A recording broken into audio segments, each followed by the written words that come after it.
sekarang nih saya agak miris. Ya mohon maaf ya, saya nggak usah saya sebutkan lah. Tapi gayanya itu seperti bukan seorang Panglima TNI. Pak Kapolri di depan berjalan gagah, Panglima TNI mengikuti di belakang. Itu hal yang kecil yang menurut saya mungkin dilihat juga oleh teman-teman tentara ya kan. Mungkin Anda melihatnya bagaimana? Apakah memang kemudian tentara-tentara kita merasa inferior, cemburu atau bagaimana Bang Ginting? Kalau membentuk undang-undang seperti ini uang yang beredar berapa Bang? Udah gitu aja. Saya nggak tahu, tak paham uangnya. Biasanya politikus yang saya nggak boleh melihat uang itu.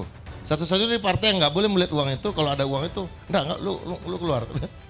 Ada uangnya saya, tapi pas pembagian saya udah pasti keluar. Saya tuh suka memperhatikan hal-hal yang kecil yang mungkin terlewatkan. Ketika Pak Tito lah yang saya ingat, Pak Tito menjadi Kapolri, saya agak miris ya. Ini secara tampilan saja. Saya juga ingat ketika zaman Pak Faisal Tanjung ketika Orde Baru menjadi Panglima ABRI waktu itu. Itu nggak pernah tuh yang namanya Panglima ABRI berjalan di belakang Kapolri, itu nggak pernah. Saya perhatiin ketika itu saya sudah jadi wartawan. Pasti tuh Panglima ABRI gagah di depan, Kapolri mengikuti di belakang. Tapi kalau ngelihat sekarang nih, saya agak miris. Ya mohon maaf ya, saya nggak usah saya sebutkan lah. Tapi gayanya itu seperti bukan seorang Panglima TNI. Pak Kapolri di depan berjalan gagah, Panglima TNI mengikuti di belakang.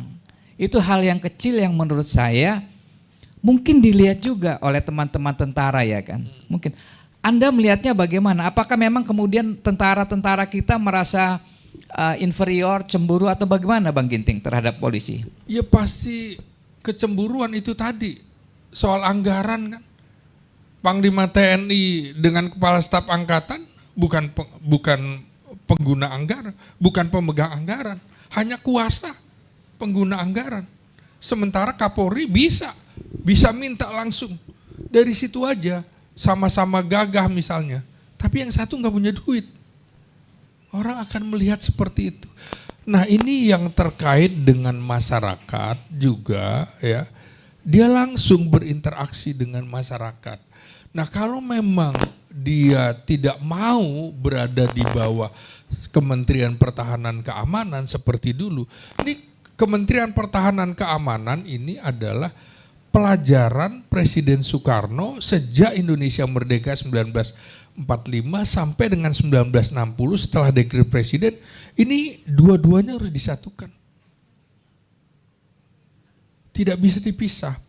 Masalahnya karena memang waktu itu kita selalu menghadapi pemberontakan.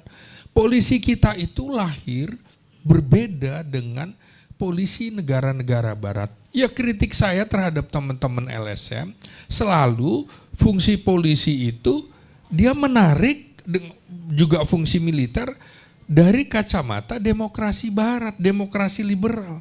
Kita kan nggak begitu. Nah sama, jadi ini mulanya yang menjadi satu dengan ABRI itu, polisi itu lahir dari polisi istimewa. Jadi mobil brigade yang kemudian di Indonesia kan jadi brigade mobil. Ikut sama menumpas pergolakan pemberontakan. Sama, gak bisa dilepas. Nah jadi kalau memang tidak mau dibawa Kementerian Hankam, ya udah. Jangan menggunakan atribut-atribut militer dong. Ya sipil, polisi sipil. Tidak ada kata sebutan jenderal. Tidak ada sebutan dan atau komandan. Komandan itu buat militer. Komandan itu orang yang punya hak diskresi. Dia bisa memutuskan di dalam situasi tanpa unsur hukum. Polisi atasannya adalah hukum. Dia bertindak harus hukum, makanya kepala yang benar. Tapi kan di polsek segala manggilnya dan komandan, nggak boleh. Komandan itu militer, kepangkatannya mau militer, yaitu seperti tadi. Ternyata sekarang nggak mau militer, faktanya kok jauh seperti lebih militeristik daripada militer. Harusnya polisi betul-betul polisi sipil, humanis yang ditonjolkan. bukan tindakan-tindakan brutal, bukan tindakan-tindakan militer yang memang tugasnya mencari, mendekat, ya kan, menangkap, matikan. Itu kan prinsip militer. Ya polisi kan bukan. Karena itu betul-betul apa iya sekarang ya, kalau Kompolnas itu ternyata bagian dari orkestrasi kepolisian, begitu juga Komisi 3, ya publik berharap dari siapa? Ya dari kita-kita inilah yang menyuarakan. Ya tapi lagi-lagi seperti saya bilang tadi, mungkin ada kepentingan politik untuk 2029, 2034, sehingga polisi juga bisa digunakan yang muncul lagi seperti Bang Laude Sarif bilang, yang sebenarnya senior-senior yang udah pensiun itu tidak suka dengan istilah parcok. Tapi bisa juga karena parcok menguntungkan, bisa juga dipakai oleh rejim-rejim berikutnya. Karena itu betul-betul tidak boleh di bawah kepala negara atau kepala pemerintahan, karena nanti bisa digunakan untuk kekuasaan. Menurut saya ini salah satu problem polisi, tidak boleh langsung di bawah kepala pemerintahan. Di bawah kepala negara, iya, karena itu lembaga negara seperti TNI, seperti Kejaksaan Agung, seperti Mahkamah Agung, di bawah kepala negara, iya, tapi bukan di bawah kepala pemerintahan. Begitu. Baik, saya ingin kembali ke Pak Laude. Pak Laude, bagaimanapun juga saya mungkin menyebutnya naskah akademik lah ya, naskah akademik dari tim percepatan reformasi Polri sudah diserahkan kepada Presiden ya Pak ya.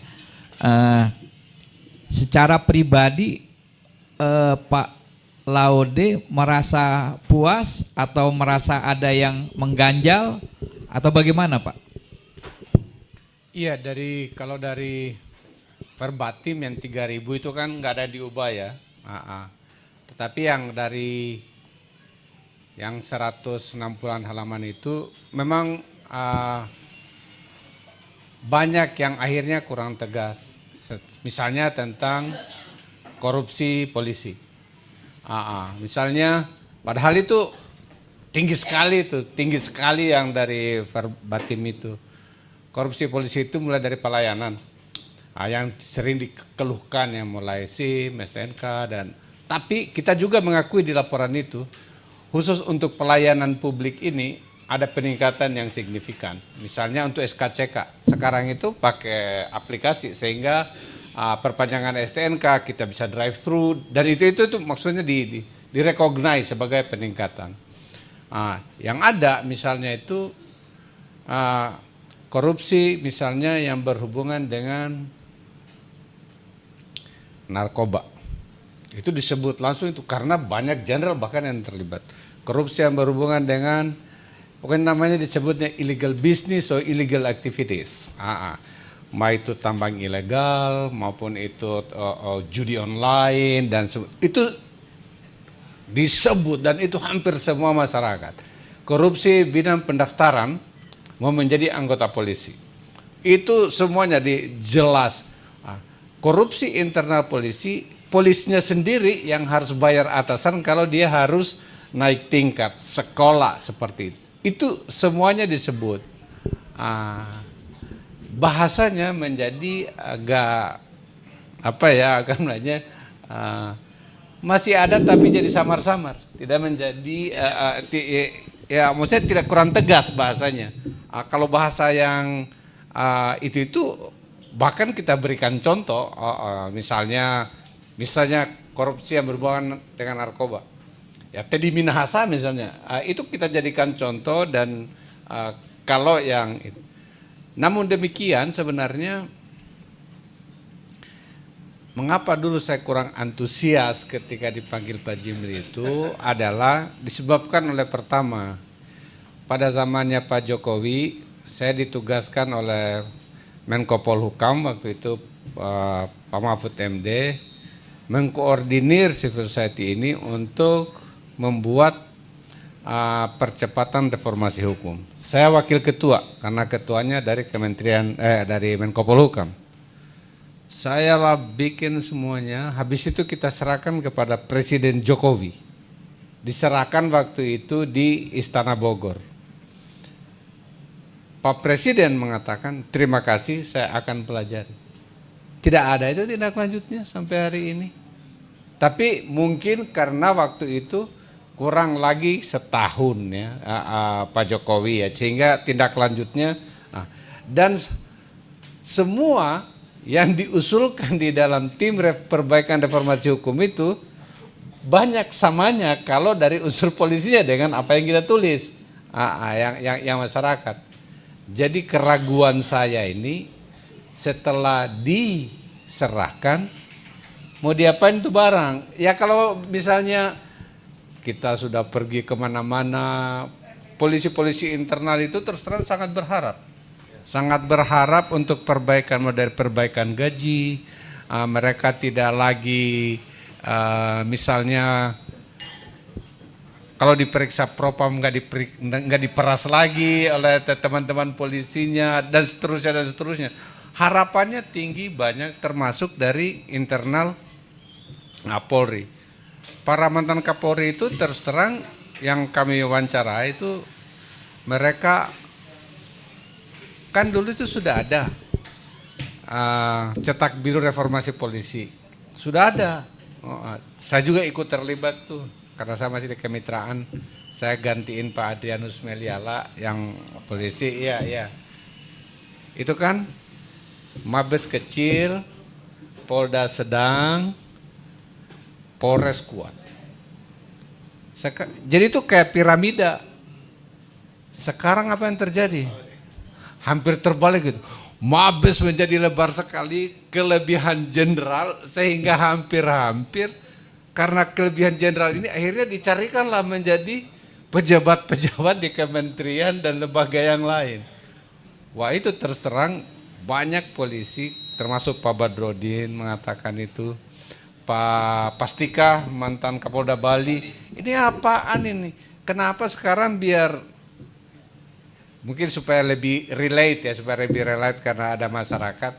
Misalnya kasus entertainment gitu kayak misalnya yang kecil-kecil itu diperiksa oleh Mabes. Ini terus Polres dengan Polda ngapain aja? Bias kasus receh gitu kan kadang. Jadi di usulan itu adalah Bareskrim itu hanya memeriksa kasus-kasus nomor 1. Keahliannya di Polres dan Polda tidak ada. Betul-betul sangat sophisticated. Dia mempunyai aspek internasional yang sangat ruwet.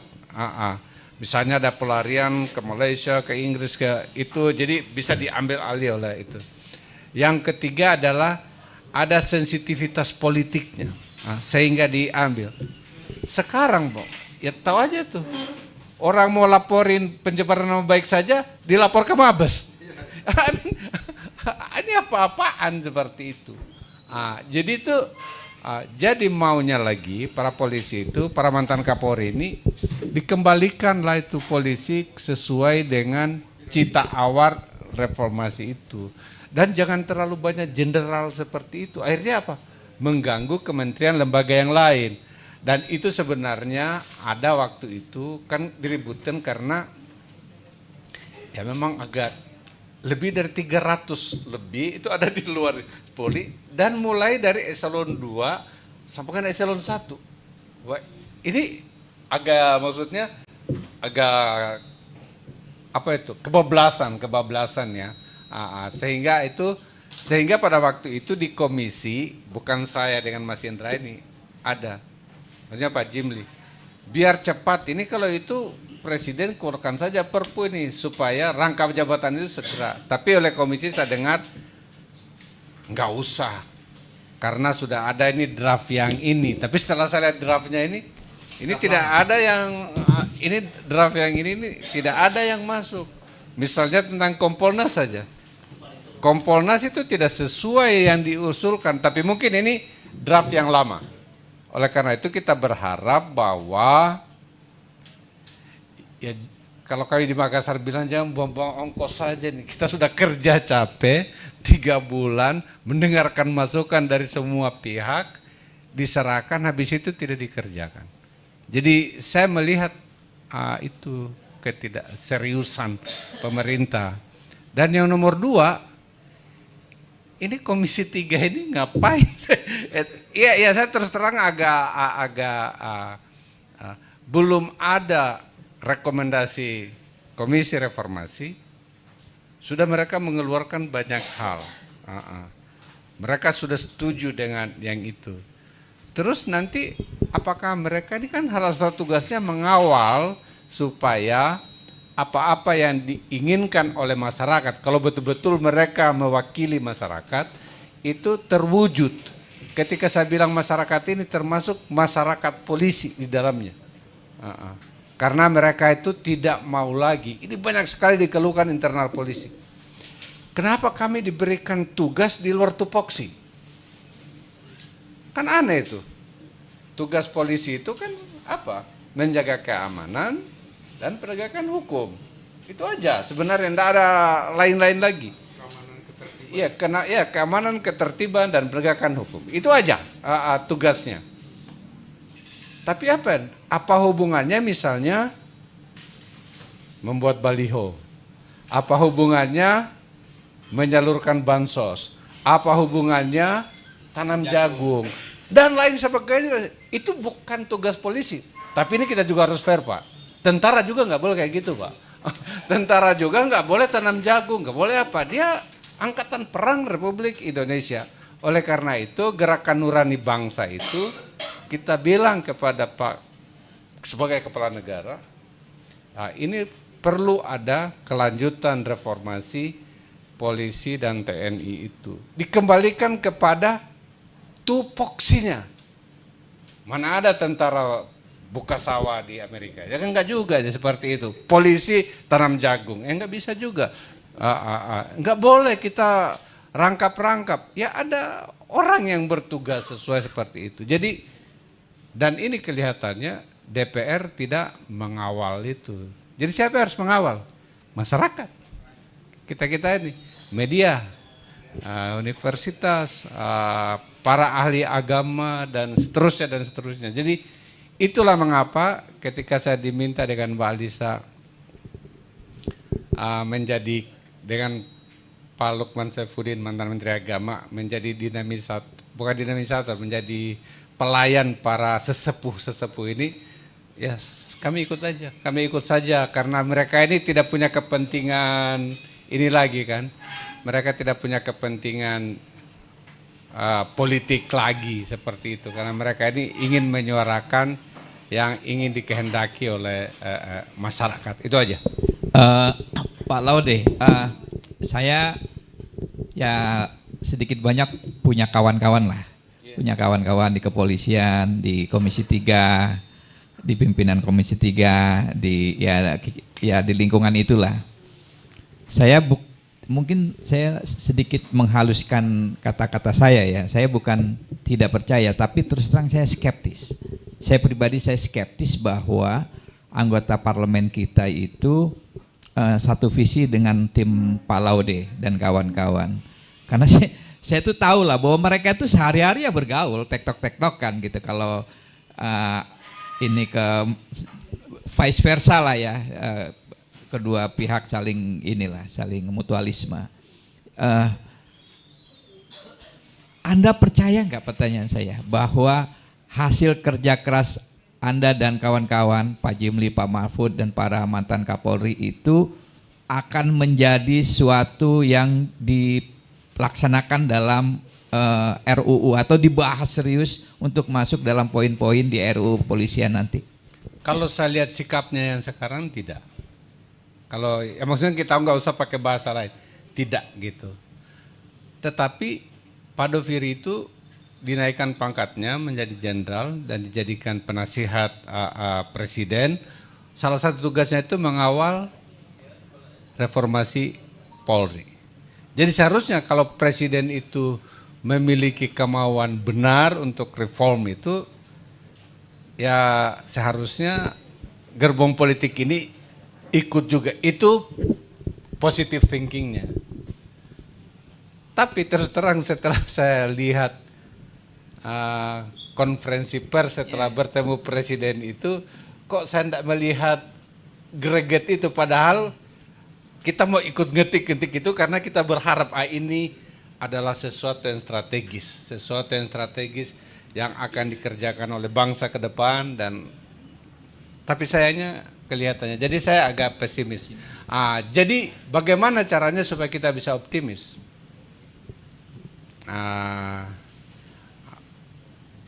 Jangan pernah kita menggantungkan seluruh harapan kita pada politisi. Nggak bisa. Jadi apa kita menggantungkan? Ya kepada usaha kita masing-masing, kepada obor rakyat, kepada media, kepada organisasi masyarakat besar seperti itu. Karena memang kita dalam trajektori yang tidak menguntungkan. Misalnya dari Corruption Perception Index saja. Ketika saya tinggalkan KPK itu adalah tertinggi dalam sejarah Indonesia. Nilainya 40. Hari ini berapa? 34. Bagaimana kita berharap dan nilai apa yang paling rendah sehingga kita tuh bisa 34 saja sekarang. Dikalahin Timor Leste itu. 2. 1, kualitas aparat penegak hukum kita. Yang kedua adalah kualitas partai politik kita. Demokrasi in political party. Itu selalu di bawah 3 nilainya. Jadi jangan berharap dari apa yang kita sebut political institution ya, baik itu di eksekutif maupun di legislatif. Jadi kita harus berharap dari kerja bareng-bareng. Karena apa? Karena kepala negara, presiden, anggota DPR, para menteri adalah sebenarnya pengejawantahan dari masyarakat. Kalau kita selalu meminta beliau-beliau itu untuk memperhatikan atau memperbaiki negeri, ya maka harusnya mendengarkan itu. Karena tanpa rakyat, mereka tidak ada apa-apanya. Terima kasih. Saya melihatnya begini juga Pak Laude, sebelum ke yang lain. Kan kita tahu tim percepatan reformasi Polri itu dibentuk oleh Presiden dalam suasana seperti apa? Suasana makropolitiknya. Dan siapa-siapa tokoh yang diajak masuk. Saya kok merasa ya kita semua ini kan ya orang politik lah ya. Saya merasa bahwa ini hanya kanalisasi. Perasaan saya, mudah-mudahan saya salah Pak Laude. Saya merasa ini kanalisasi untuk meredam keadaan sambil buying time. Kondisi kan Agustus itu Pak, waduh itu seperti Indonesia mau tenggelam itu. Seolah-olah presiden kita mau ganti jadi Gibran Raka Buming Raka tuh waktu itu kan. Prabowo tumbang diganti Gibran lah kira-kira, sehingga dibentuk seperti ini. Karena begini Pak, saya sepakat dengan Anda, kalau sebetulnya mau, hari ini itu kan Ketua Komisi 3 itu kan Habibur Rahman, adalah anggota dari Partai Gerindra. Dan pimpinan Komisi 3 yang lain juga adalah anggota dari koalisi pemerintah. Sebetulnya kan nggak perlu ya, saya senang ada Pak Doviri di situ, saya senang. Saya menilai pribadinya sangat baik gitu ya. Seorang polisi yang alim lah menurut saya dan bersih lah. Saya senang. Tapi ya presiden nggak perlu juga untuk mengawal ini. Ya tinggal perintahkan partai-partai di parlemen segera bikin undang-undang, saya maunya seperti ini. Kan jadi nih barang. Gimana Pak Laude? Itu yang kita harapkan dari presiden. Itu yang kita harapkan dari presiden. Jadi bukan Mas saja tuh yang berpikir begitu. Mungkin ini hanya kanalisasi. Kan masyarakat betul-betul sangat marah waktu itu. Jadi kebetulan tiba-tiba ini datang Gerakan Nurani Bangsa yang ingin mewakili. Kenapa sih Gerakan Nurani Bangsa itu pergi bertemu beliau itu waktu itu? Pertama kayak dipanggil. Karena banyak anak-anak muda ini merasa kalau ke DPR tidak terwakili suaranya, Anda mau didengarin, mau kemana lagi? Pergilah ke orang-orang tua. Pras Magni Suseno, Ibu Sinta Nuria, Abdurrahman Wahid, Kardinal. Jadi orang-orang yang ini Bante Cannavaro gitu. Jadi pimpinan Katolik, Protestan, Jekiman Putih, Buddha dan semuanya. Jadi mereka pergi didengarin dan mereka bilang tolong ini disampaikan aspirasi ini ke kepala negara. Tanpa kita minta diundang ke sana. Nah, ketika disampaikan, wah begitu. Itu juga menarik kalau kita lihat dari pembentukan komisi.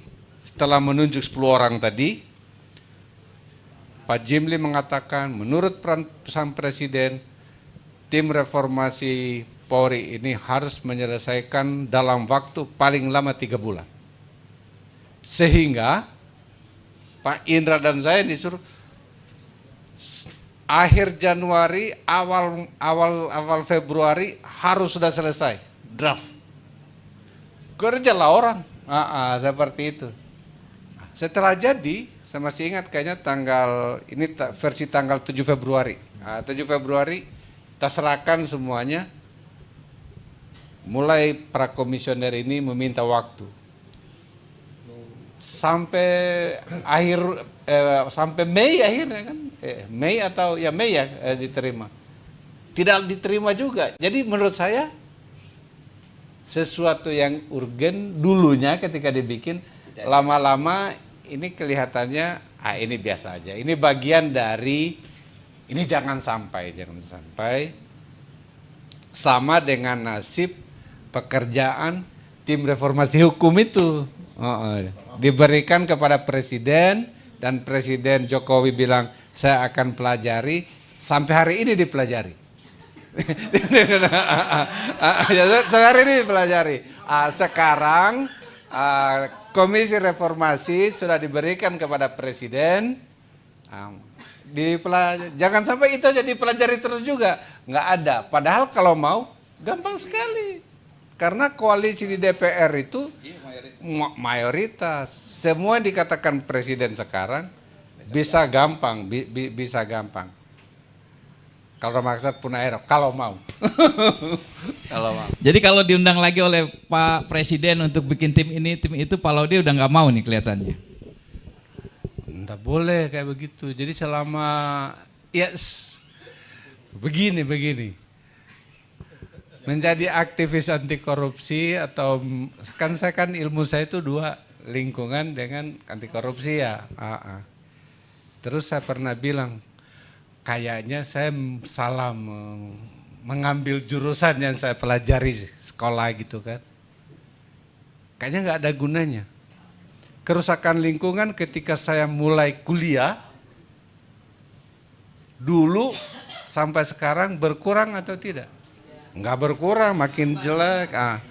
Kalau korupsi dari dulu kita mulai 34 atau 28 berkurang atau tidak? Tambah seperti itu. Jadi sebenarnya nggak ada gunanya ini kan. Terus ada yang beritahu saya, nggak boleh begitu kamu lihatnya diri kau. Saya bilang apa? Gimana seandainya kalau semua orang itu tidak memperhatikan lagi barang itu? Jadi kalau misalnya negara menugaskan Pak Laude sabar betul ini walaupun harus sabar, sabar. Karena apa? Mungkin lagi sibuk Pak. Ya karena kita cinta negeri, itu saja sebenarnya. Menurut saya sih Pak Prabowo pasti memperhatikan masukan dari Pak Laude dan kawan-kawan. Hanya memang kan lagi sibuk ke Paris, ada urusan lain yang lebih penting. Jadi kita harus berprasangka baik, harus selalu husnuzon kepada pemimpin kita. Bung Indra, ini kan salah satu yang dirasakan itu kenapa kemudian ada akronim NKRI, Negara Kepolisian itu tadi disinggung juga. Polisi itu di mana-mana. Polisi itu di mana-mana. Di kampung saya pernah mendengar dari seorang kawan bahkan jadi kepala dinas. Kepala dinas di Kota Madia, kepala dinas tenaga kerja, seorang kombes aktif di Bandar Lampung. Kalau nggak salah saya tanya ada apa ini mau ada penasihat. Kemudian selain di kementerian ini, kementerian itu, bahkan di parlemen ya kan, di parlemen di DPD itu sekjennya kalau nggak salah polisi. Di BUMN, saya tahu tuh ada di Telkom Jenderal Bintang 1. Apa mau narik kabel atau mau naik tower ikut itu saya juga nggak ngerti. Ini Bung Indra melihatnya apa sih sebetulnya polisi di mana-mana ini mau bagi-bagi kekuasaan, mau penempatan sekadar penempatan orang karena sudah terlalu banyak gerbong atau seperti apa, Bung Indra? Ya, kalau kita baca ya beberapa novel peraih sastra dunia, itu kan rata-rata yang bercerita tentang negara polisi ini. Artinya ketakutan yang betul mendasar terhadap kehadiran polisi yang luar biasa di tubuh negara itu, sehingga memunculkan sastra kelas tinggi yang pada gilirannya juga melahirkan apa yang disebut dengan failed state, negara gagal. Irak contohnya. Terlepas dari masalah antara Irak dengan Amerika Serikat, tapi pada waktu itu Irak itu adalah negara polisi gitu. Kenapa negara polisi? Karena salah satunya karena Syiah yang minoritas di tengah mayoritas, Sunni yang minoritas di tengah mayoritas Syiah, yang gitu-gitulah kan, ada masalah sosial. Justru Irak penduduknya minoritas itu. Jumlah Syiah di sana justru mayoritas Syiah. Syiah lebih banyak daripada Sunni. Yang pemerintah Sunni. Pemerintahnya Sunni gitu kan. Artinya ketakutan terhadap yang mayoritas. Nah, sekarang di Indonesia justru ketakutan ini juga ada dalam level politik. Ketakutan partai Gerindra yang justru bukan partai dalam arti dia penguasa. Jumlahnya kan sedikit dibandingkan dengan PDI Perjuangan, dibanding Golkar dan segala macam. Sehingga harus barter dengan yang lain. Sehingga kehadiran polisi ini menjadi penting. Polisi ini adalah state aparatus dalam arti yang sebenarnya. State aparatus yang bisa digerakkan kemana aja. Siap dan siap bang, segala macam. Saya aja gara-gara muncul di komisi di sini pada cuma yang tukang ketiknya Bang Laude, saya tukang ngecek aja. Udah bener belum? Kapan selesai aja? Saya cuma nanya. Enggak mau pulang kampung aja udah diwanti-wanti sama anak buahnya Bang Doveri. Bang Indra, jangan pulang kampung dulu, nanti Kapolda nanti siap di sana. Kapolda nanti yang jemput segala macam. Memang habit mereka begitu. Habitnya kepolisian begitu. Semua orang yang ada di Punjai itu dianggap punya power, padahal saya cuma punya pulang kampung. Nanti disambut dengan besar-besaran.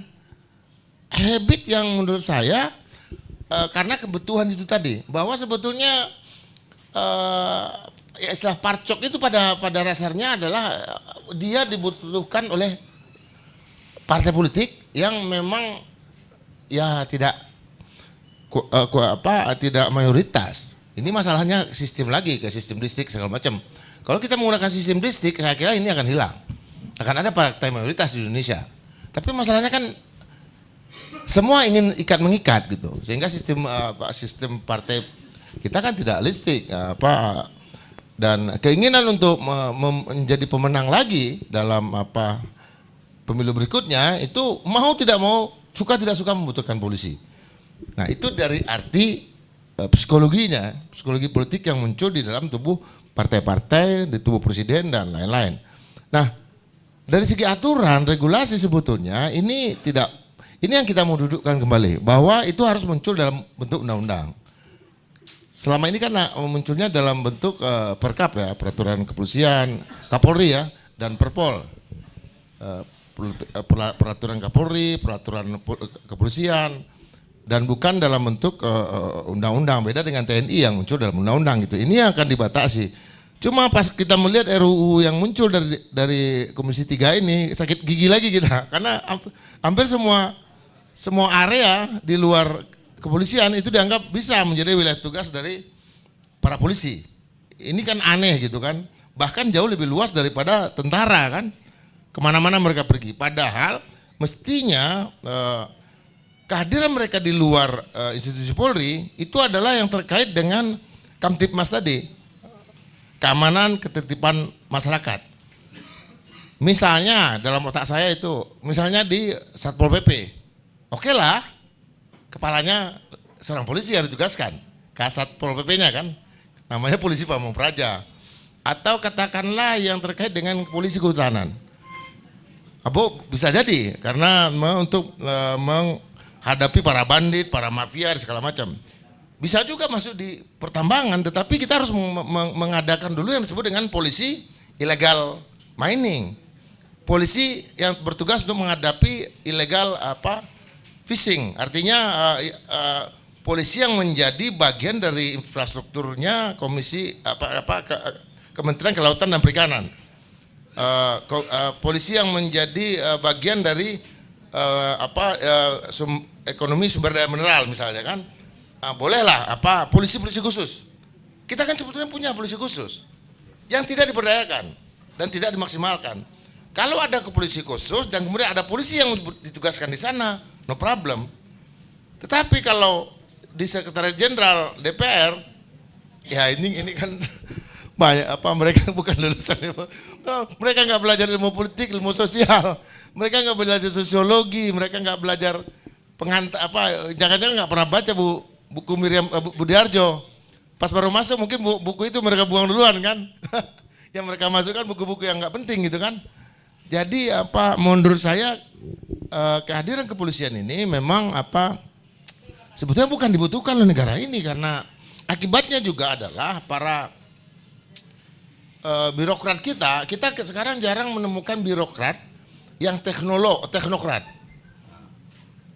Kita juga jarang menemukan apalagi birokrat yang teknolog. Itu beda lagi. Birokrat yang teknokrat saja semakin jarang kita melihat, apalagi birokrat yang teknolog. Yang artinya seorang birokrat yang sangat ahli di bidang teknologi, yang ahli di bidang ilmu pengetahuan tertentu, karena memang dia punya kebebasan di wilayah itu.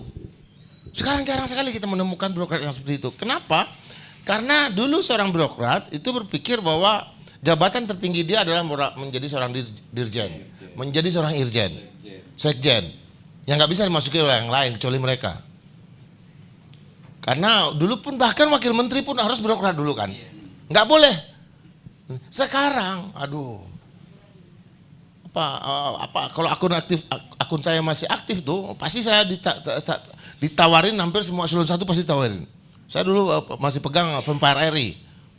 Itu akun yang ditakuti oleh semuanya, Partai Sosmed takut, Kurawa takut, pokoknya Vampire RI. Coba cek, saya matikan akun itu kan, akun anonim. Saya yakin sekarang kalau saya masih pegang tuh akun, pasti saya ditawarin staf khusus Menteri Menhan.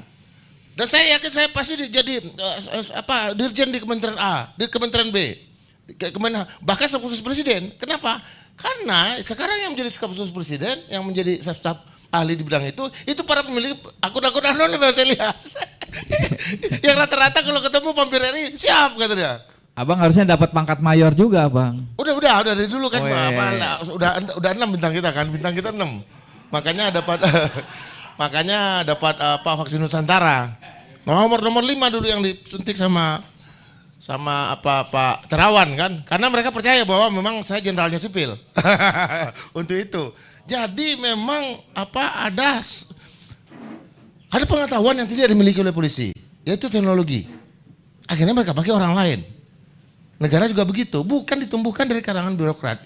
Ini menurut saya sumber petakannya juga setelah Undang-Undang ASN berlaku kan. Dulu kan Undang-Undang ASN kan tahun 2014, saya waktu itu ke Ketua Tim Ahli Menpan RB. Saya yang bikin tuh PP-nya tuh, sampai Yudi menurunkan menjadi PP, macam-macam lah. Pokoknya menjadi peraturan pemerintah dan segala macam kan. Kita yang sosialisasi kemana-mana. Tapi ketika kita sosialisasi sesuai kebenarannya, saya kira setelah Yudi Krisnandi selesai dan kemudian Asman Amnur, menurut saya masih ASN itu masih di bawah rezim ASN. Tapi setelah periode Jokowi yang kedua, menurut saya itu udah dibajak sama yang lain. Itu. Baik, Bung Indra, kali ini saya memohon dengan sangat Bung Indra mau menjawab dengan apa adanya. Kita tahu bahwa ini memang rancangan undang-undang ini, saya baru dapat info, ini memang sudah jadi draft, ada sedemikian banyak posisi yang bisa ditepati oleh polisi, tapi akan ada dari Bang Laude katanya akan ada draft baru. yang menjadi inisiatif DPR. Tapi bukan itu yang saya tanyakan ke Bung Indra. Kita tahu bahwa proses legislasi itu adalah sesuatu yang ditunggu banyak pihak dan sesuatu yang juga banyak pihak ikut bermain di sana. Saya tahu sekali itu. Dan kita pernah secara faktual terbukti di kita, bahkan ada istri Wakapolri, Bu Nunun, ya kan? Itu kan ada melesetin lain bukan itu kan? Itu membagi-bagikan travel check kepada anggota DPR ketika proses pembentukan undang-undang BI kalau nggak salah, karena ada kepentingan. Jadi pasal demi pasal itu, alhamdulillah ini Pak Ugro nih kelihatannya. Pasal demi pasal itu ada nilainya. Pasal demi pasal itu ada nilainya. Nah, Bung Indra, saya ingin jawaban jujur Anda. Ini apakah akan ada uang besar yang bermain dalam pembentukan undang-undang kepolisian ini ke depan? Silakan. Saya kira uang itu udah beredar ya. Oh ya, selamat datang Pak Ugro Seno. Alhamdulillah beliau tokoh senior kepolisian, Wakapolri ya terakhir ya, Wakapolri. Silakan Pak Ugro. Pak Ugro, alhamdulillah Pak Ugro Seno. Monggo Pak, silakan Ya. Ya, ya.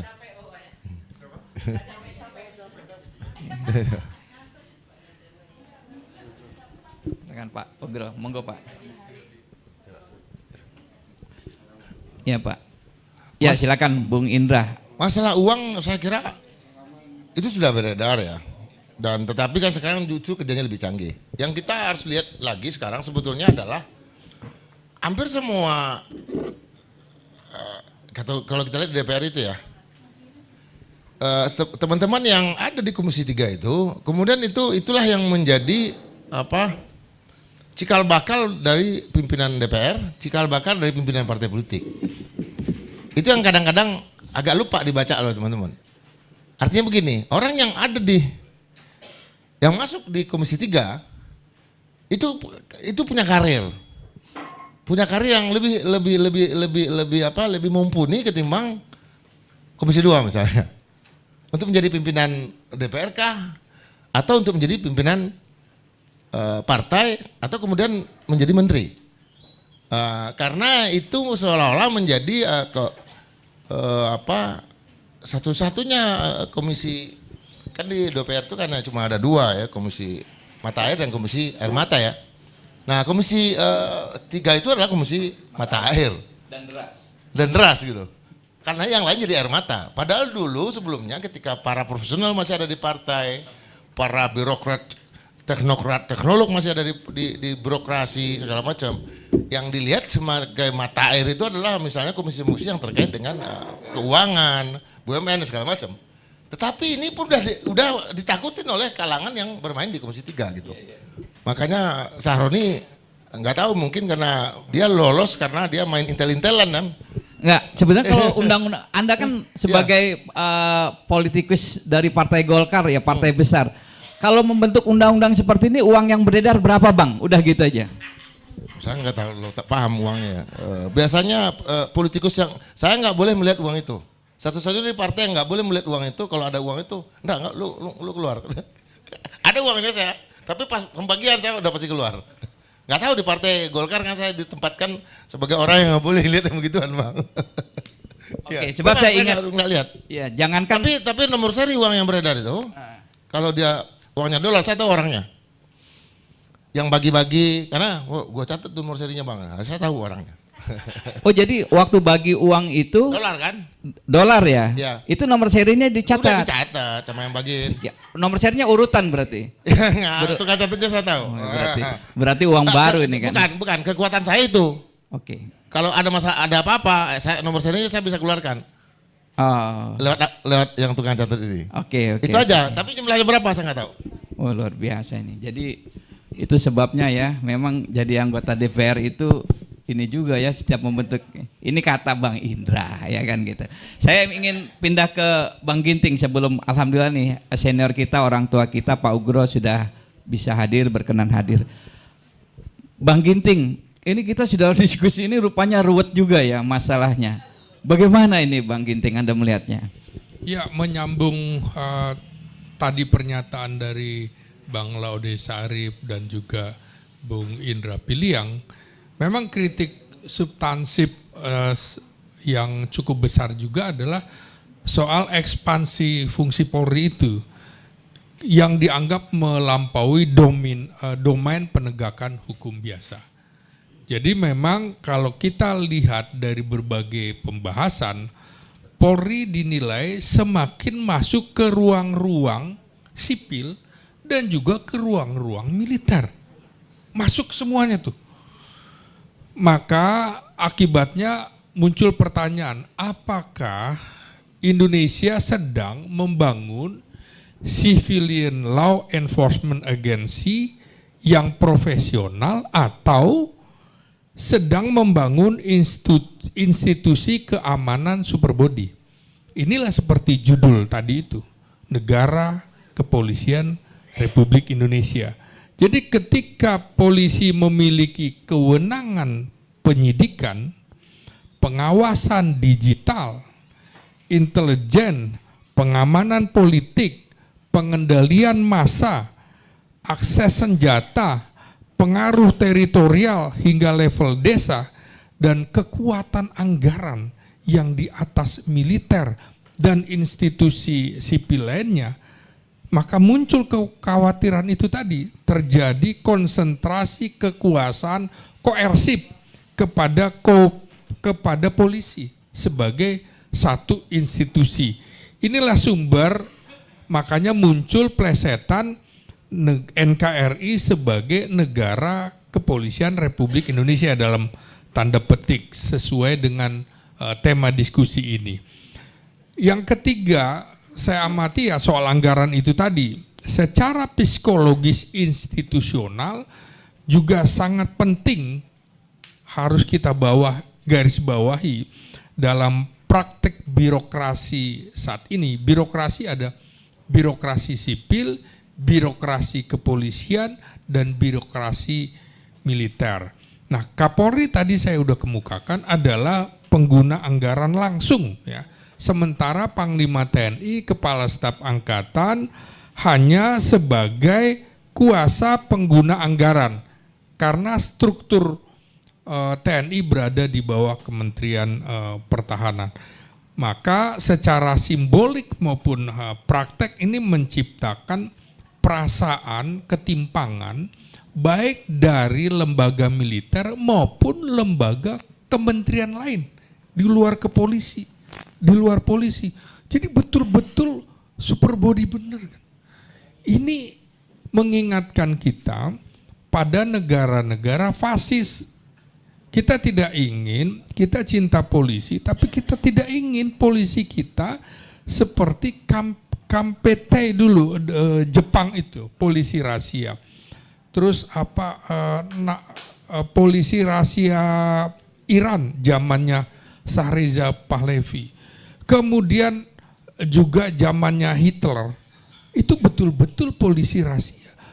Lebih berkuasa daripada militer, lebih kuat daripada militer. Nah, ini yang menurut saya harusnya dalam konsep sistem pertahanan keamanan negara kita, maka seharusnya ini dua-duanya TNI dan Polri itu adalah pilar yang setara dan punya hubungan koordinasi yang kuat supaya kemudian menimbulkan kekuasaan negara itu betul-betul ditopang oleh lembaga koersif untuk kepentingan nasional. Bukan kemudian yang muncul sekarang adalah kecemburuan. Kejaksaan Agung apa enggak cemburu? Militer cemburu, institusi lainnya juga cemburu terhadap polisi. Ini saya tidak ingin kemudian polisi dijadikan common enemy oleh lembaga-lembaga negara lainnya. Ini harus didudukkan dulu posisinya. Nah, apalagi Indonesia yang menganut Sisaan Kamrata ini, di mana pertahanan dan keamanan itu tidak bisa dipisahkan, tetapi secara mutlak menjadi tanggung jawab TNI dan Polri. Kita bukan seperti negara-negara liberal. Maka kemudian kritik terhadap RUU kepolisian ini juga bukan berarti kita anti polisi. Kemudian juga kekhawatiran ini harus ditangkap, harus digarisbawahi. Kita tidak ingin ada penumpukan kekuasaan kepada institusi tertentu, dalam hal ini polisi. Kita tidak ingin polisi lemah, tapi kita juga tidak ingin polisi menjadi super body. Yang itu tadi kan, akhirnya siapapun yang berkuasa betul-betul butuh polisi untuk apa? Ya untuk mengawal kekuasaannya supaya tidak diganggu. Yang terakhir menurut saya dari perspektif politik, dari politik negara menurut saya kekhawatiran paling besar justru jika Polri perlahan-lahan berubah dari law enforcement agency menjadi instrumen kekuasaan politik domestik di Indonesia. Ini paling kuat karena dalam sejarah banyak negara kepolisian muncul karena militer, bukan karena militernya kuat, tetapi justru karena aparat keamanan internal, keamanan ketertiban masyarakatnya lebih dominan di dalam mengawasi masyarakat. Ini malah bukan dekat dengan masyarakat, tapi mencurigai masyarakat, juga masuk di dalam kontrol politik. Maka itu tadi kan muncul parcok, justru kemudian juga memunculkan orang takut kritik. Nanti apa? Bisa dikriminalisasi. Kemudian juga ada manajemen stabilitas kekuasaan yang betul-betul dipegang oleh kepolisian. Karena itu memang menurut saya kritik terhadap RUU kepolisian ini harus diarahkan pada kebutuhan pembatasan kewenangan yang jelas buat polisi, penguatan pengawasan eksternal, reformasi kultur penegakan hukum, juga transparansi anggaran. Pernah dengar nggak laporan keuangan kepolisian dipublish? Nggak pernah. Kemudian juga harus ada penegasan kembali desain pertahanan, sistem pertahanan keamanan nasional kita, di mana polisi idealnya seperti apa. Kembalikan saja seperti para funding polisi itu menginginkannya seperti apa. Kira-kira seperti itu. Baik, terima kasih Bang Ginting. Alhamdulillah ini Pak Ugroseno, Komjen Ugroseno, beliau Wakapolri. Tentu Bapak bisa memberikan pandangan sebagai tokoh senior di Kepolisian Republik Indonesia, sebagai orang dalam. Saya yakin Bapak sekarang sudah memasuki masa purna, bisa lebih dekat menyerap bagaimana suasana kebatinan masyarakat kita. Dan kemarin Presiden sudah sempat membentuk tim percepatan reformasi Polri, walaupun tadi Pak Laude menyatakan Pak tadi beliau agak kecewa Pak, ternyata seperti ya cuman pemadam kebakaran lah sebetulnya, tapi poin-poinnya beliau sendiri tidak terlalu yakin bahwa itu akan dijalankan atau diakomodir di parlemen nanti. Bagaimana Pak Ugro? Ya, terima kasih Pak. Assalamualaikum warahmatullahi wabarakatuh. Saya tertarik tadi baik kontak sama Pak Slamet Ginting gini. Ini undang-undang kepolisian ini bukan hanya milik Komisi 3 DPR RI atau milik DPR RI yang diwakili oleh Pak Wakil Ketuanya Pak Sofmi Dasko. Ya. Jadi yang pertama berkaitan dengan usia. Ya. Kenapa sih kok ada perpanjangan usia? Saya setuju perpanjangan usia. Malah pernah sambil guyon saya bilang gini, polisi dulu kan usianya sama dengan TNI kan 55 Pak. Terus kira-kira tahun 2000 berapa itu? Dirubah menjadi 58. menyesuaikan dari 55 ke 58 itu juga banyak friksi. Jadi siapa yang akan naik sampai 58? Siapa yang tidak naik sampai 58? Nah, ini dibikin ketentuan. Yang masih ada masa dinas waktu itu 1 tahun diperpanjang 1 tahun. Gitu loh. Kemudian yang berikutnya yang udah mepet lagi panjang 2 tahun, sehingga pas masuk ke yang 58 ini semuanya udah nyambung, nggak boleh putus. Ya, seperti itu. Kemudian sistem kepangkatan, masa dinas dalam perwira, masa dinas dalam karier dan sebagainya, itu belum banyak berubah. Sehingga ya kita lihat sendiri ada kenaikan pangkat luar biasa. Ya. Dulu pada saat saya pertama kali dinas, seorang saya berpangkat letnan 2 satu balok, itu melihat letnan 1 waktu itu hormat sekali. Karena dicapainya butuh waktu, pengalaman dan sebagainya. Apalagi beda 3 tingkat.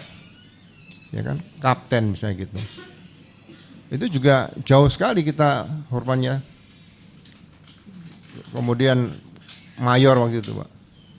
Seperti saya masih letnan 2 waktu itu. Kemudian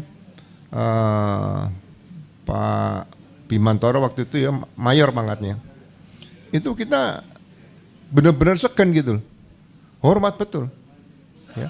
Jadi pangkat itu ada nilai, ada hierarkinya, itu harus dihargai, tidak asal udah naikkan pangkatnya, ini kebetulan ajudan saya naikkan pangkat dulu, ini staf saya naikkan pangkat dulu. Jangan. Ya. Jadi permasalahan cukup banyak untuk merubah usia tadi. Ya.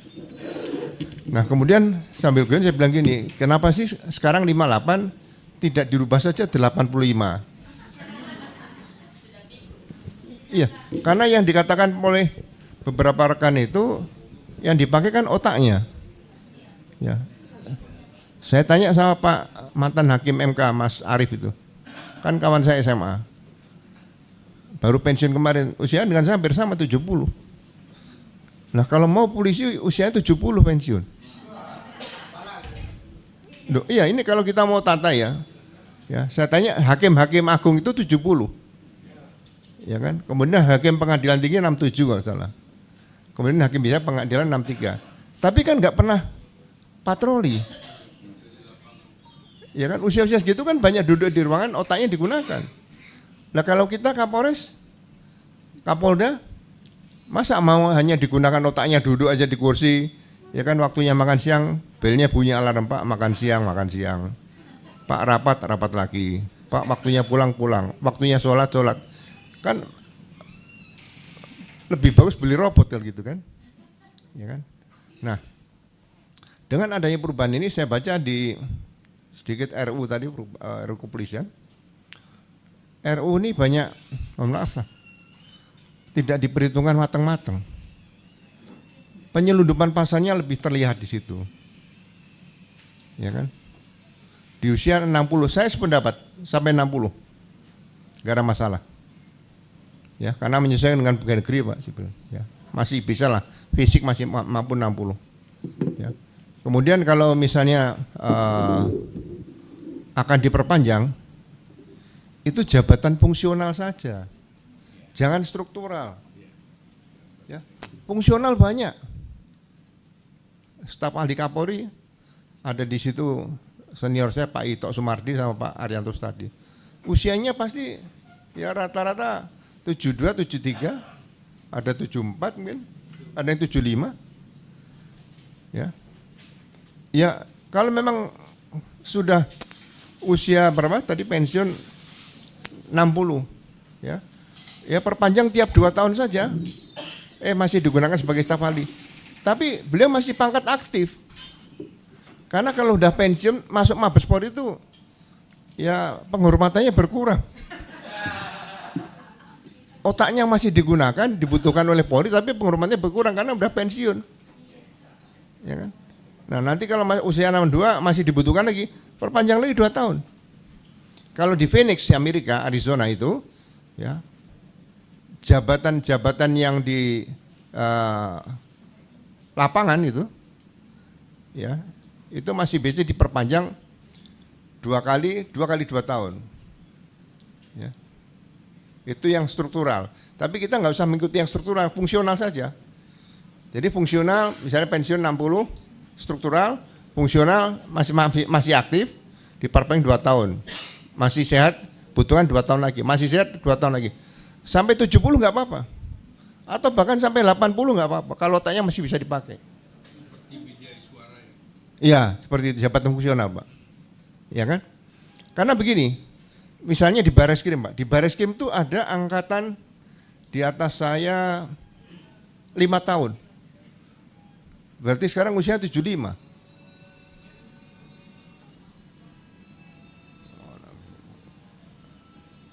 Ya.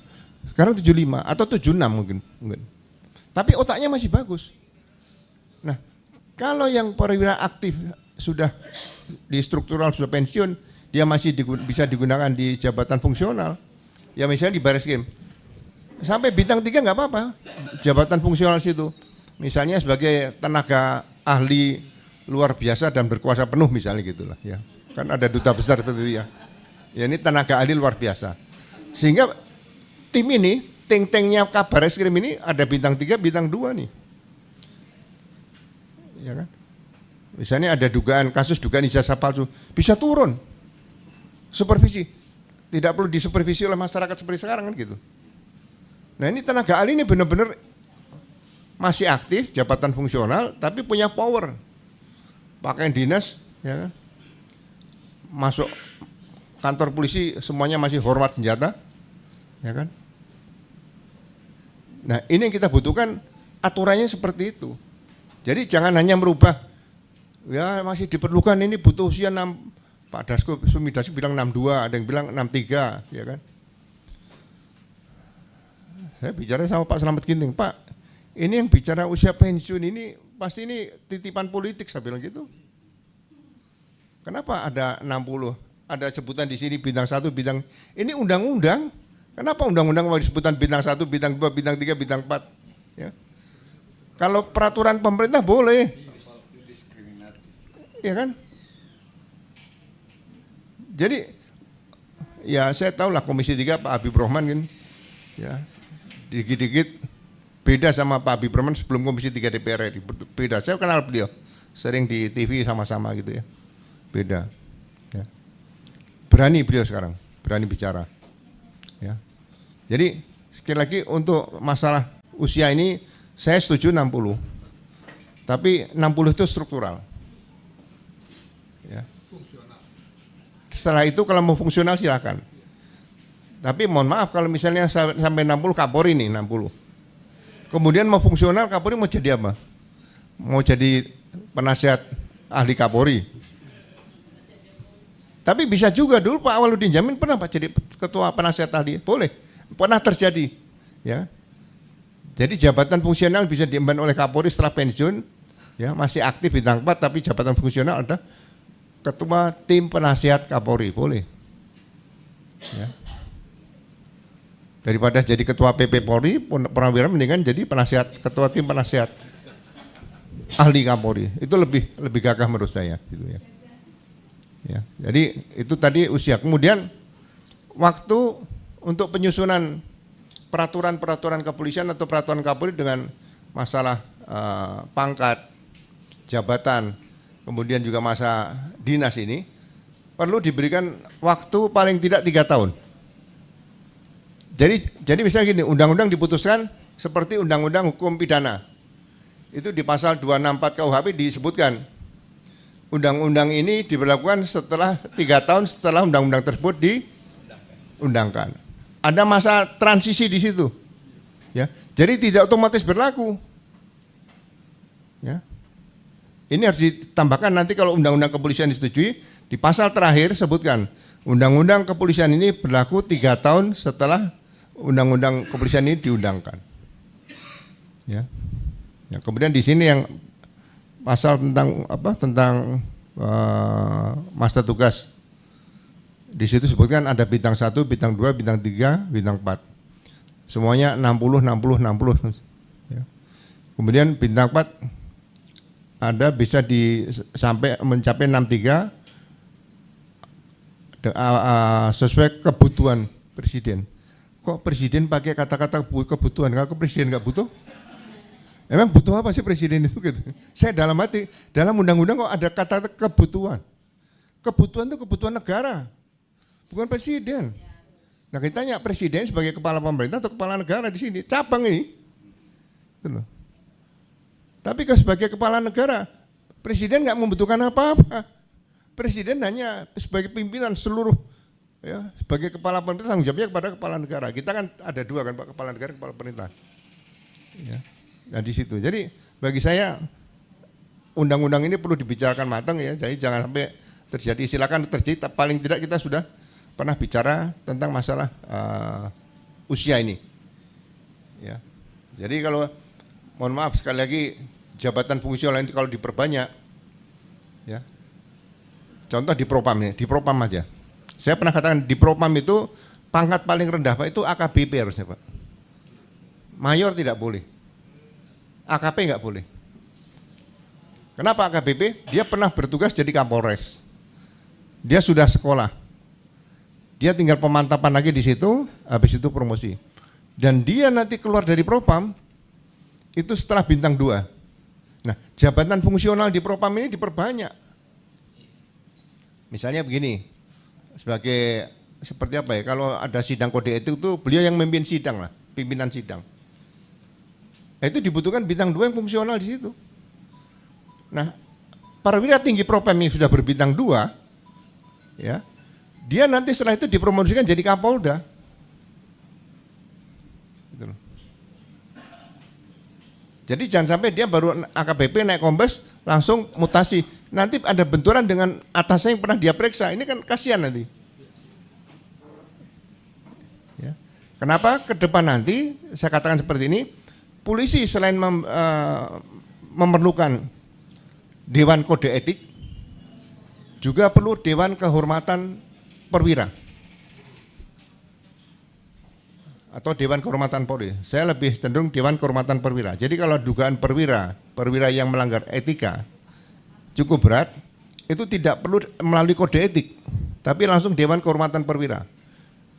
Misalnya gini, ada perwira yang terlibat misalnya penembakan kasus Pak Sambo ya, itu nggak usah Dewan Kode Etik,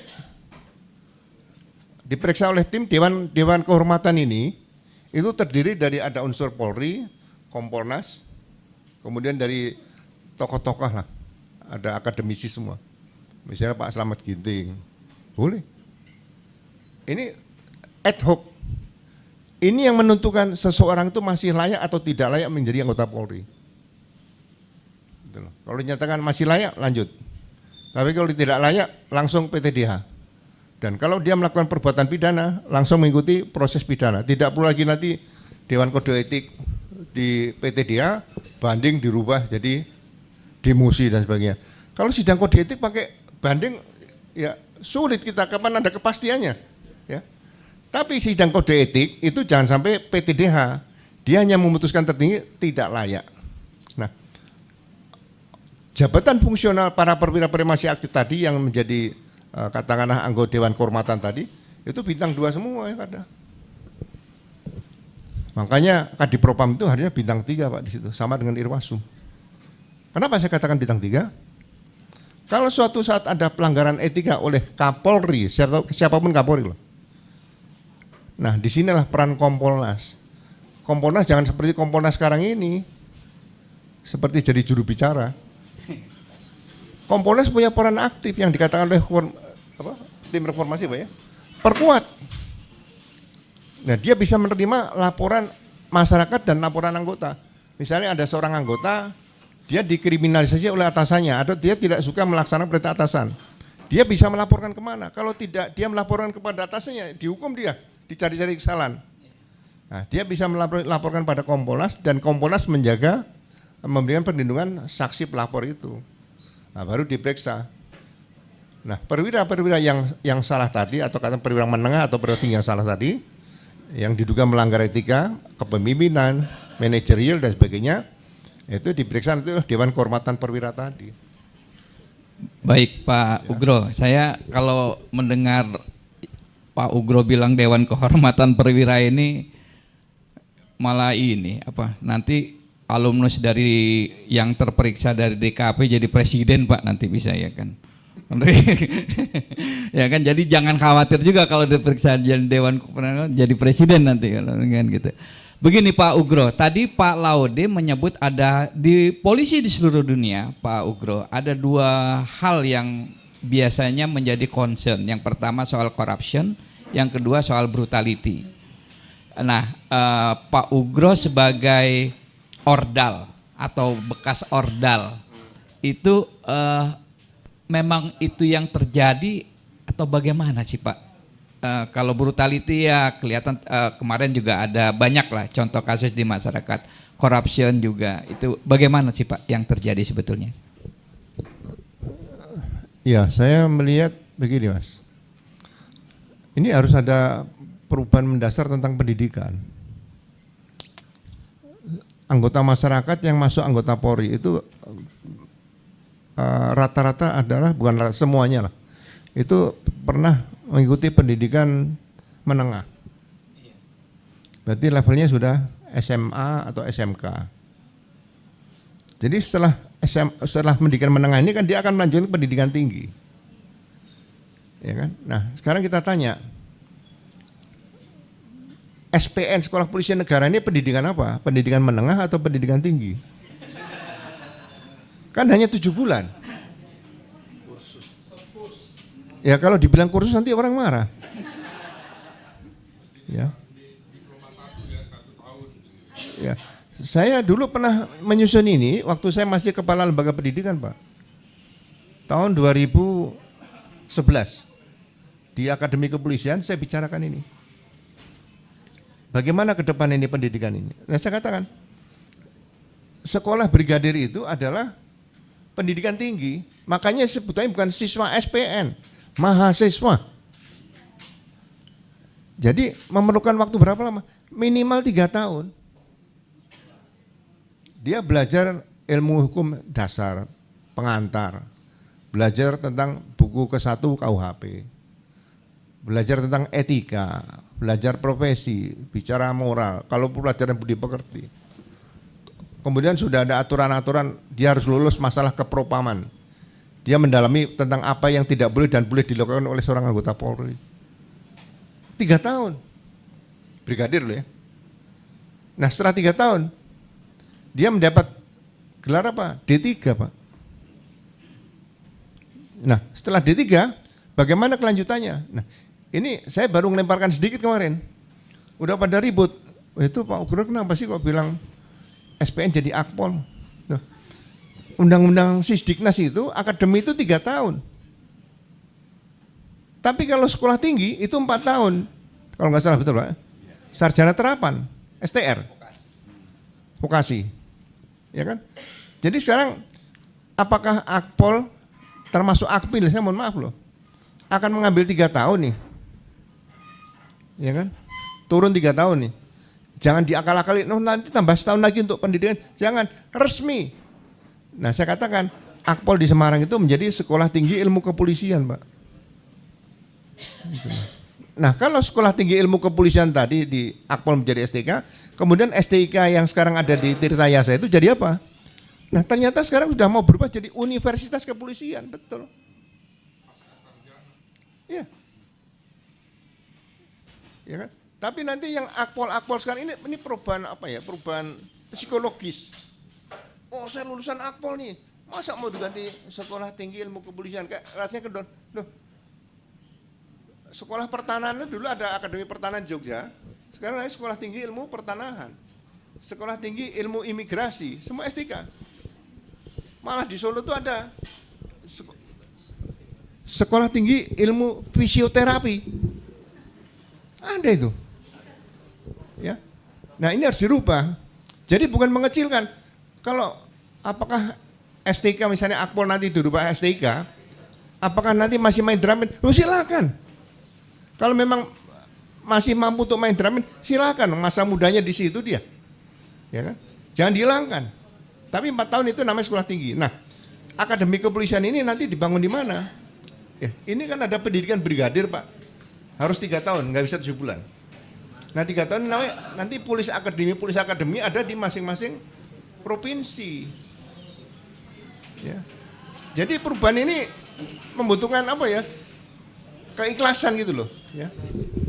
Bayangin tahun 2009 dulu pernah dia kejadian, tapi saya nolak. Sebutan Mabes Polri supaya nggak sama dengan ABRI dulu kan reformasi itu.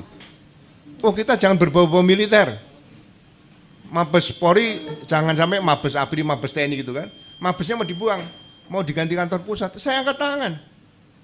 Mohon izin Pak, kalau Mabes Polri diganti kantor pusat, nanti Kapolri jabatnya Kakanpus, saya nggak setuju. Loh, itu kan psikologi. Apa salahnya menggunakan Mabes Polri?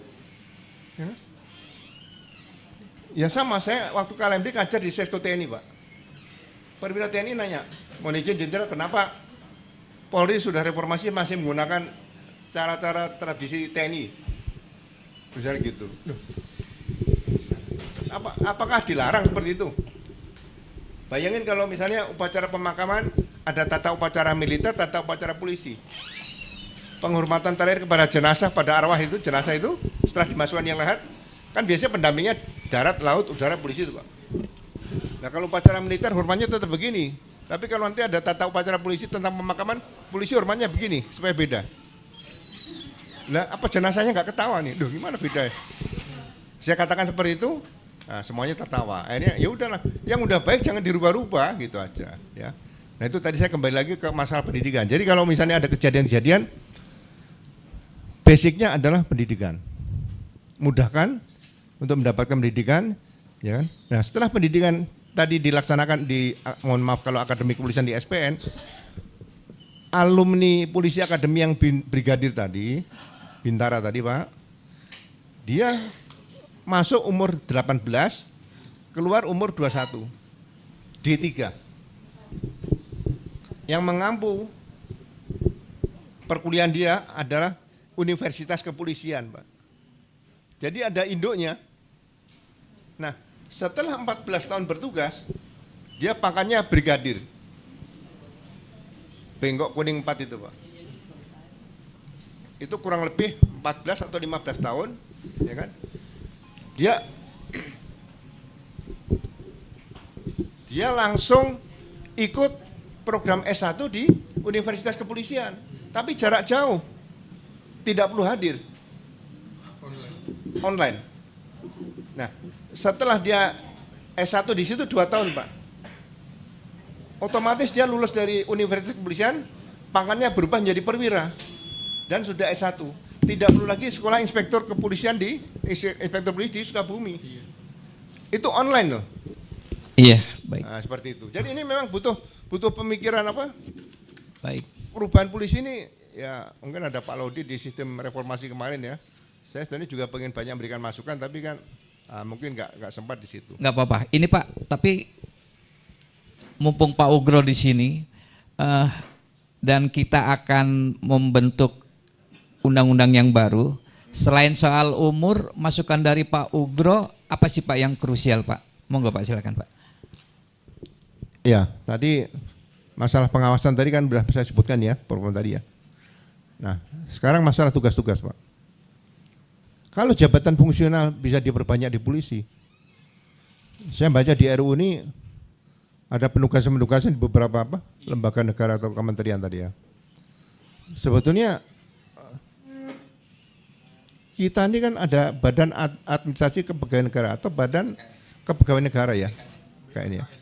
Ya. Jadi kalau semua yang mau masuk jabatan-jabatan entah dari sipil ke militer, militer ke sipil, polisi ke sipil dan sebagainya itu lihat BKN aja. Itu pasalnya udah bagus. Yang akan masuk ke sana kalau di polisi mengundurkan diri dulu. Nanti kan ada penyesuaian di situ. Ya. Karena apa? Fungsional di polisi pangkatnya sudah diperbanyak nih. Semua bisa masuk itu. Tunjangan jabatan, tunjangan kinerja semuanya sama. SPK. Ya kan? Kemudian kalau memang itu bisa dipenuhi kalau misalnya ingin jabatan di luar, ada jabatan yang benar-benar khas berhubungan dengan kepolisian. Yaitu yang pertama kita harus mengingat undang-undang kepolisian yang lama ini, yang ada ini bukan yang lama nih, ini belum ada yang baru soalnya. Undang-undang nomor 2 tahun 2002 pasal 3. sebagai pelaksana fungsi pemerintah di bidang kepolisian adalah Polri. Yang dibantu oleh satu, kepolisian khusus, dua, penyidik pegawai negeri sipil, PPNS, yang ketiga Pam Swakarsa. Ya.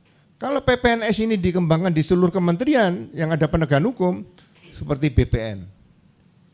Kenapa harus ada polisi di BPN? Kalau ada PPNS di Komdigi, kenapa harus ada polisi di Komdigi misalnya? Kalau ada PPNS di Kementerian Pertanian, kenapa harus ada polisi pertanian? Polisi menurut saya lebih bangga kalau bertugas, contoh, satu, mungkin di situ yang memimpin tentang kepolisian khusus di kereta api. Kepolisian khusus, apalagi misalnya Polsus kereta api, kehutanan. Dan ada satu lagi jabatan yang paling membanggakan, yaitu Air Marshal. Itu semacam polisi udara. Jadi dia bisa terbang kemana ikut, tapi pakainya preman. Tapi dia disenjatai, dan senjatanya tidak pernah keluar pesawat, ada dalam pesawat. Jadi kalau ada pembajakan, dia yang aktif duluan di situ. Bukan militer loh. Kan gangguan keamanan terhadap penduduk itu kan polisi. Ya. Jadi ini hal-hal seperti ini, kebanggaan seperti ini perlu dibangun. Jadi benar-benar dia usianya masih muda, bela diri bagus, ya kan? Kemudian dia juga sniper, bisa penembak jitu menggunakan pistol, baik pistol listrik maupun senjata api pistol biasa. Dan dia setiap kali terbang pesawat ikut yang keluar negeri dan sebagainya. Bukan jadi pelayan itu, kalau ada apa yang pelayan haji saja ya bagus. Tapi ini yang ada kaitan dengan tugas polisi, ya kan? Nah senjatanya mungkin khusus, jangan sampai nembak tembus ke badan pesawat dan itu yang malah jadi masalah. Jadi Pak Ugro sepakat boleh penempatan, tapi mereka harus mengundurkan diri dari posisi polisi aktif ya kalau di kementerian dan lembaga ya. Nah, tapi kalau ada kaitan dengan tugas polisi ya, yang saya katakan masih aktif dia. Iya baik. Kawan-kawan, kita sudah berada di penghujung acara. Kita buka floor pertanyaan dari wartawan atau dari mana. Tapi mungkin ini saya mau ngasih kecepatan nih Pak. Nih mungkin ada testimoni sebentar kali ya. Ini ada Pak Mahdi. Mahdi silakan Pak. Singkat saja Pak. Anda boleh, Pak Mahdi ini polisi Pak. Polisi yang merasa dizolimi, silakan. Jadi rupanya ada juga polisi yang menzolimi polisi ya. Bagaimana? Ya silakan. Singkat Pak, silakan. Sambil berdiri boleh, duduk boleh. Silakan Pak. Berdiri Pak, boleh. Sebutkan nama, identitas, dari kesatuan mana Pak Mahdi. Assalamualaikum warahmatullahi wabarakatuh. Waalaikumsalam. Mohon maaf, ingin saya sebutkan sebagai orang tua, karena memang beliau sudah punah, tapi alhamdulillah Anda pernah dengar informasi tentang Pak Komjen Ugroseno. Mohon maaf Pak Ugroseno, ini setengah penampilan yang setengah dinas, karena insya Allah nanti malam tetap melaksanakan dinas. Tadi selesai silaturahmi dengan Pak MS Kaban di Bogor. Terus yang kedua dengan Pak Laude, dengan Pak Budiono, Pak Ginting, dengan Pak Indra. Alhamdulillah ini tentang, sebenarnya bukan cengeng Pak Ugroseno, ini korban kejoliman. Ini ada bini, istri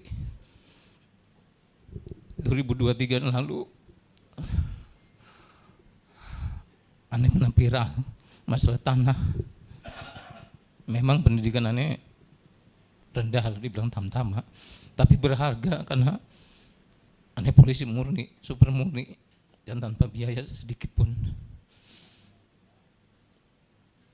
Dan sedikit aneh buka, dulu orang tua bilang dia lo percuma jadi polisi tapi jauh, bisa lo membantu orang tua yang hak gue lagi diacak-acak sama orang. Lu lebih baik berhenti, pensiun aja. Kenapa? Percuma lu jauh gitu. Tapi bingung juga karena baru selesai dilantik langsung dibuang ke Kalimantan 10 tahun. Orang tua nggak ridho karena lu dibuang gitu. Buat apa lu jadi polisi tapi lu nggak bisa membantu orang tua gitu. karena eksesnya penggantian biaya, terus kemungkinan juga ada indikasi bisa diperiksa.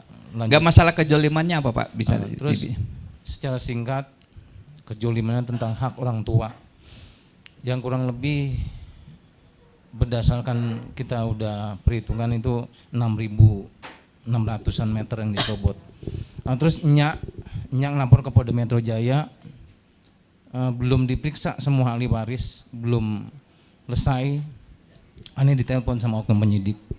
Terus dimintain duit untuk biaya penyidikan kurang lebih 100 juta. Sama biaya tanah 1.000 meter, karena pantas kalau di situ katanya yang diserobot 6.000 lebih, dimintain 1.000 hadiah. Jangankan itu Pak Ugroseno, di dompet Aneh itu di kantong ada 1.500.000 gaji dari Kalimantan diambil sama oknum penyidik. Terus Aneh ngadu ke Propam, kebetulan Aneh kan punya orang tua Mogro. Aneh juga kan pernah belajar di kepolisian, karena kita didik sama orang tua harus jujur, baik, itu modal utama. Terus di kepolisian murni kita didik juga baik gitu. Kenapa begitu kita korban kejoliman malah dimintain biaya penyidikan gitu? Ini kan bukan bicaranya Aneh membuka aib, ini bicara oknum yang menjolimi gitu. Kenapa malah disalahkan? Kita ngelapor ke Propam Polda enggak ditanggapin, kamu koordinasi cantik gitu. Terus kita ngelapor lagi ke Mabes, kamu koordinasi yang cantik, bagaimana caranya? Ngelapor ke Satuan kita ke Polres, sama enggak dilayanin juga. Ngadu Kapolsek, mantan Kapolsek Pak almarhum Mantong, dia malah keinginan membantu urusan ini tapi gak mau digadaikan kiri kita. Terus mau ngadu kemana Pak Ugroseno? Akhirnya ketemu media, ada temen yang menyarankan Pak Madi kita coba ngomongin dia. Terus sampai 2023 Aneh ditelepon, dijemput jam 11 malam, pulang pagi, terus subuh. Aneh salah di mana gitu? Aneh udah sesuai alur gitu. Dalam ini mohon maaf Pak Ugroseno, ini bukan bicara institusi yang jelek, bukan. Ini bicara oknum penyidik gitu. Hari ini Aneh bersyukur, Pak Ugro, ketemu bapak-bapak yang terhormat. Kenapa Aneh ini nangis? Aneh ini bukan nangis cengeng, tapi sedih gitu. Terus enggak lama Aneh di sidang Pak Ugroseno, Aneh dikenakan pasal yang banyak banget. Di sidang di Polda, pendampingan cuma bini. Aneh di situ, kenapa pihak yang minta duit itu enggak dihadirkan gitu? Kenapa enggak dihadirkan? Cuma pihak-pihak yang udah di SP3. Nah itulah kebenaran Allah, makanya aku yakin dengan kebesaran Allah. Walaupun Aneh di situ dipojokkan dengan oknum institusi penyidik, terus didukung lagi dengan pihak-pihak yang mafia nyerobot tanah orang tua Aneh. Di situ diberatkan, dia pakai bekengan dengan satuan samping. Aneh nggak paham apa tujuannya, tapi Aneh nggak pernah gentar. Akhirnya Aneh diberikan sanksi minta maaf dengan TB1 sama Metro 1. Terus Aneh divideoin, Aneh nggak mau di situ. Mohon maaf Pak Ketua Majelis, Aneh sampai kapan pun nggak bersedia untuk minta maaf. Karena Aneh pihak yang dijolimi, bukan yang salah. Aneh bilang setengah jam itu, Aneh bilang ini namanya jolim Pak Kapolri, jolim banget, sangat jolim Aneh bilang. Setelah itu Aneh langsung demosi loh. Demosi dari Polsek ke Polres itu Aneh belum diperiksa, belum disidang, aturan dari mana udah kena sanksi? Bicaranya itu biasa Umadi. Loh kalau biasa itu bukan aturan, Aneh bilang. Biasa itu aturannya mengikat, Aneh bilang. Hukum itu aturan mengikat, bukan kebiasaan. Terus bagi anggota yang pangkat rendah, belum disidang, belum diperiksa, udah kena sanksi. Gitu jadinya. Kami sudah menangkap inti persoalan Pak Madi. Pangkat Anda apa Pak? Sekarang terakhir Aneh dibilang Bribka seumur hidup karena kemarin dicekal. Turun ya? Atau enggak tetap Bribka? Oh, demosi. Aneh enggak dinaikin pangkat. Oke, enggak apa-apa. Katanya alasannya intinya nggak mau nurut dengan, bukan nggak mau nurut, Madinnya nggak mau minta maaf dengan institusi, intinya Kapolri dengan Kapolda. Kenapa? Salahnya di mana gitu? Ini bicara hak orang Baik, tua. Gitu. baik Pak Madi. Saya kira, nah ini kalau Pak Ugro, mudah-mudahan Pak Ugro berkenan menjawab atau mengomentari. Jadi ini ada rekan kita, anggota polisi aktif Pak, kemudian tanah orang tuanya diserobot oleh mafia tanah. Beliau melaporkan kepada institusi Polri, institusi tempat beliau bekerja, dimintai uang oleh rekan penyidik, ya kan, dimintain tanahnya dibelah Pak, dari 6.000 dibagi 1.000. Saya juga mau Pak, kalau jadi penyidik ada laporan 6.000 saya bagi 1.000 dong, ya kan gitu, mau juga. Ini komentarin Pak, monggo Pak, silakan Pak. Ya, ini memang korban suatu sistem, Pak. Sistem penegakan hukum, ya kan. Saya beberapa kali juga menangani masalah seperti ini tadi, ya, orang minta tolong. Makanya saya setelah pensiun saya bikin kantor pengacara supaya nanti kalau orang minta tolong itu ya resmi beracara, tapi ada pengacara yang berjalan nanti. Kalau enggak nanti kan saya dianggap makelar kasus nanti. Jadi gini, urusan pertahanan saya udah perhatikan beberapa kasus ya. Urusan pertahanan cukup BPN, itu urusan administrasi. Tidak perlu ada penyidikan tanah oleh kepolisian. Mohon maaf loh, jangan sampai nanti dibilang saya benci polisi. Ini demi kebaikan polisi. Nanti kalau polisi menangani, BPN nangani, BPN kita tanya, Pak gimana? Masih ada di penanganan oleh polisi. Polisi tanya, Pak bagaimana? Tergantung BPN. Ini pingpong. Nah, kembali lagi tadi yang saya katakan pasal 3 tadi. Kan pelaksana fungsi pemerintah ini di bidang kepolisian Polri, tapi dibantu oleh ada PPNS. Nah, PPNS BPN ini yang Badan Pertanian yang jalan ini. Jadi kalau ada oknum BPN yang nakal, yang minta duit, minta dan sebagainya, ini baru penyidik negara ini, yang penyidik tindak pidana umum ini Polri yang nangani. Lu jangan main-main sama itu orang pelapor masalah tanah ya. Nah seperti itu. Saya selalu ingat bahwa polisi itu zaman dulu namanya DPKN ada Pak. Jawatan Pengawas Keselamatan Negara. Negara itu kan ada bangsa, ada pemerintah. Polisi itu masuk ke situ, ngawasi itu. Kalau ada kejahatan yang mengganggu kehidupan negara dan bangsa ini, ya polisi ngawasi. Berkaitan hukum, pelanggaran hukum lah seperti itu. Jadi sampai kapan kalau nggak dirubah ya akan tetap terjadi seperti itu. Ya, terakhir kawan saya, ahli waris yang betul-betul ahli waris di penjara. Sampai sidang orangnya sudah sakit-sakit, sudah setengah mati. Ini baru bebas murni, ditahan. Sudah gelar perkara di Polres, di Polda, sampai ke Barreskrim. Masih diproses oleh oknum yang di Polda, oknum lagi nih. Itu. Ini kalau saya buka nanti polisinya marah lagi. Bukan, ini demi kebaikan polisi. Jadi mohon sekali lagi ya, kalau ada didengar oleh Pak Kapolri nanti, sudahlah. Masalah bangunan, masalah tanah ini, itu kan ada BPN, administrasi, biar BPN nangani. Kalau BPN yang melanggar hukum nanti dalam penanganan masalah tanah, polisi menangani di situ. Disitulah ya. Baik. Teman-teman, mohon maaf karena waktunya sudah habis. Nanti teman-teman wartawan yang mau doorstop bertanya langsung kepada narasumber, silakan monggo. Kita bagaimanapun harus menutup acara siang ini. Kawan-kawan, Kiai Haji Abdurrahman Wahid, Presiden keempat Republik Indonesia, ada juga yang menyebut Presiden kelima, pernah mengatakan pada suatu ketika di rumahnya di Ciganjur bahwa polisi yang baik itu ada 3. Satu Pak Hugeng Iman Santoso, mantan Kapolri. Kedua patung polisi. Ketiga polisi tidur. Itu kata Gus Dur. Kalau saya boleh menambahkan, ada satu lagi polisi baik di Indonesia, Pak Ugro Seno. Baik, wassalamualaikum warahmatullahi wabarakatuh.